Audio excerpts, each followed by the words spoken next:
One, liberation requires equity, not equality. And that is something I really want people to work.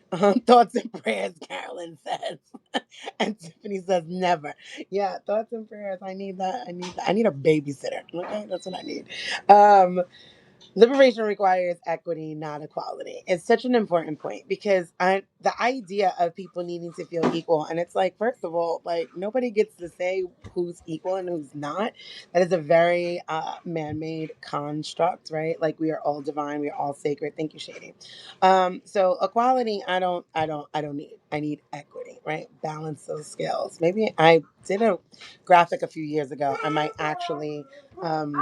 Add on to it, but like as a visual, let's picture a fence, right? Let's picture a fence and you have people behind the fence, right? So this person could see over the fence, right? And this person needs a step to see over the fence, and this person needs a ladder to see over the fence. But equity looks like removing the fence, right? Like, and then we don't have to worry about that because everybody can meet each other's needs. Because like the person in a wheelchair here would not be able to do anything to lift above the fence. Equity is removing the fence for a visual there. So there's your breakdown. I had a graphic. Hopefully I can find it and I put it in there.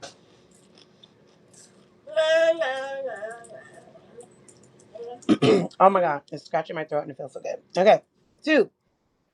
Liberation centers marginalized voices. Again, marginalized should not be synonymous with Black people. Marginalized is across the board, depending on what system of oppression you are talking about. Ableism,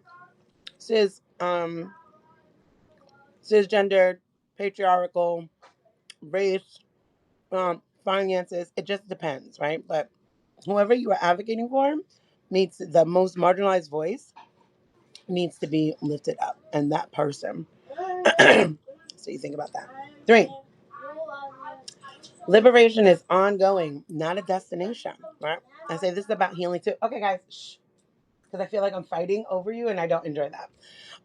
Like I always say, healing is a journey, not a destination. Same thing with liberation. It's ongoing. It's not a destination. Because there's always going to be something, right? There's always ways of breaking free from some sort of construct, especially as we're recreating something, finding other limitations, finding other issues in there, and being willing to say, hey, let's sit with this. What could be better? What could be more inclusive? What could be, period, right? Good morning, Addie. Hey, Dawn of a new day. I see, Rascal. You can let it in through the door, please. So let's start at number 1. Huh? Okay, hold on. You guys, coffee cats and Des. Come on. Good job. Had to let Rascal in. She ran outside this morning because she wanted some air, and then it was raining, and now she wants to be back, so she's back. All right. So, 1. Liberation requires equity, not equality. A liberated system recognizes that equity, providing people with what they need to thrive, is more effective than just treating everyone the same, right?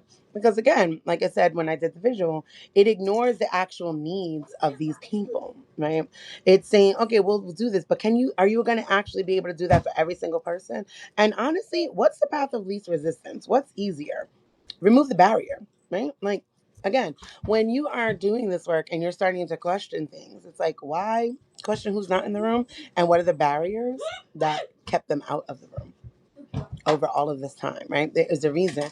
So our goal is to seek those barriers and remove the barriers. Michelle says, oh my God, Des, now that my son is home, we have 5 cats here. Yeah, 5 cats, 3 kids, and a lizard, right? I'm a fucking partridge in a pear tree. I can do it. I can do it with 1 feet. I can do it with 1 feet. Get your ass down. I'm him. This is an insane home. Well, it's the best home. It is the best home, but it is still y'all the best too. Oh, give me a kiss. Come here. Let me give them a kiss. All right, okay. Oh my God. Okay, I love you guys, but let me work. Oh my God. Let me give them a kiss. Okay, just blow a kiss. They love you guys. They love you guys. It is insane on the weekends. Oh, and by the way, guys, they're home all week. It's spring break. So, We're going to be working on talking about what this looks like when mom has to go to the cottage and do their recordings. All right. Yeah, hopefully. So Substack makes its own clips. I really hope that it does. If not, I think I can actually choose a clip and I'll clip that and put it on TikTok. So we're working on what that looks like when I'm doing this. And I'm like, hey, mom has to go to the cottage and record. Carolyn says, morning, Karen. Hope I spelled your name correctly. You did. You did. You did spell it correctly. Carolyn says, good morning, honey. Okay. Good morning. I need to show you my dance. Okay, we saw the dance. You're amazing. Yeah, trip out, trip out. He's not being salacious. That's quite literally a dance. Okay, I just don't want it to be reported somewhere. I'm like, all right, okay, let's get back to actually working in this insane asylum. So I put as an example, a workplace with a flexible work schedule and accommodation ensures that all employees, including disabled workers, can thrive, right?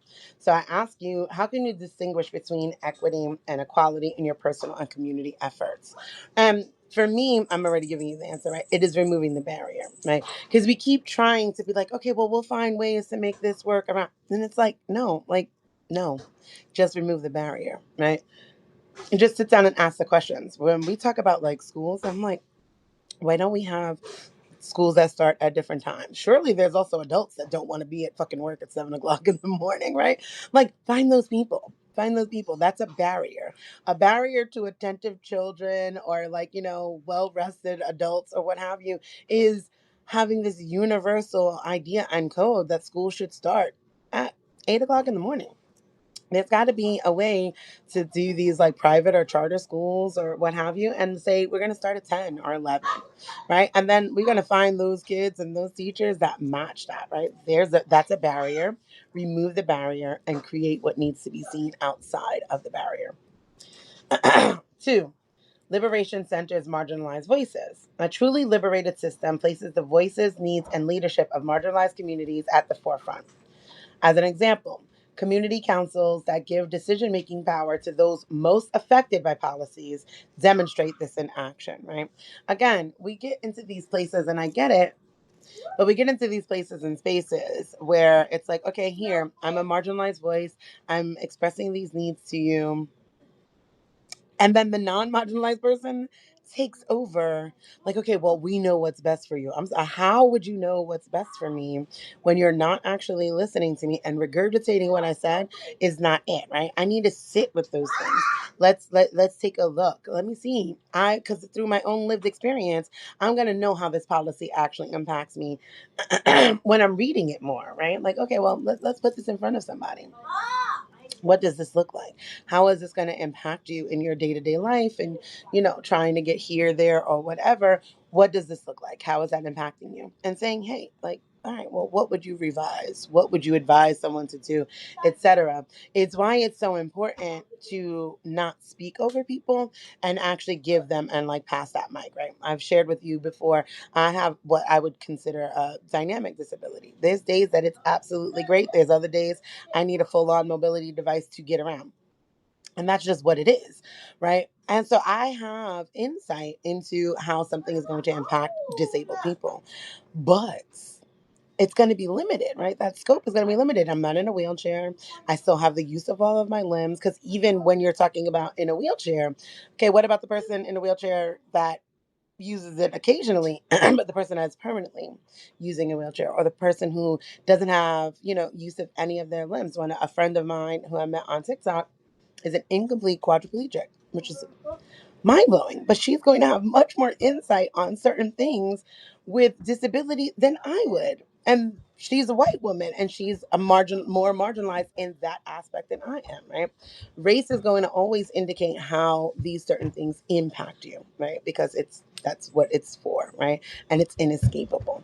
To be white, to be black is a visual marginalization automatically. So it's going to tell you how these other systems of oppression impact you in different ways and in a harder way, right? Less heard, less listened to, less believed, et cetera, et cetera. All of those things, right? So when we're talking about turning that mic over, it is super important that we do defer to the person who knows the most, because they're going to tell you what is actually equitable, right? And if you are not being impacted by it, you're most likely going to look at what's equal, right? Well, we're going to build a ramp here. Okay, that's wonderful. I love that. Does this fit everyone's need, right? Will it work with an electric scooter? Will it work with X, Y, and Z? What does that look like? Like, I think that all bathrooms should just be built with mobility in mind, right? Like when we're doing all these new constructions, why do we not already have handlebars? Bathrooms and kitchens are the most dangerous places in a home. Like we should just have that there. So just in case, right? I should not have to get my whole home retrofitted in case something happens, right? If we have a standard door frame, right? I think it's 36 inches, like construction standard or code. Why not change that to 42, which would accommodate a wheelchair? Like these are the things that I'm talking about, right? Please put my hair too. Okay, thanks. I don't. It's empty, buddy. Oh, I told you. Okay, can y'all? Okay, let's stop being so violent. I need more coffee. So we're going on to number 3. Liberation is ongoing, not a destination. Liberation work doesn't have an end point. It requires continuous evaluation, learning, and adapting. As an example, organizations that regularly assess their policies to address evolving needs ensure that liberation remains a core value. So I ask you, what systems in your life need to be reevaluated to better reflect liberation values? And this is with everything, right? Like I said, our lives are dynamic. They're not static. And supremacy culture, because it's a system of disconnect, disconnects us even from that dynamic aspect of our lives, right? Like I did not always wear glasses, right? And then when I did, it was for reading, and now it's changing. It's full now. Thanks, I appreciate it. So as my niece, stop please. It's very distracting. I don't enjoy it. It was fun, but we're past that moment. Thank you for understanding. Um, as your needs shift and morph, as we get older or as life happens, we have to reassess that, right? What you needed at 30 is not what you need at 35. It's not what you need at 55. It's not what you need at 75. What you needed when you were single is not what you need when you are parenting or partnered. What you needed, 75,000 is not yesterday 75,000 a year. That 75 needs to be now 125 to do the same thing. Everything is dynamic, right? And supremacy culture will turn around and have you believing that things are static. Like we hear, like, well, it was in my day, in your day, it was different, right? Like that, maybe it met your needs, but I promise you, it was not meeting somebody's needs, right? And that is what we need to focus on.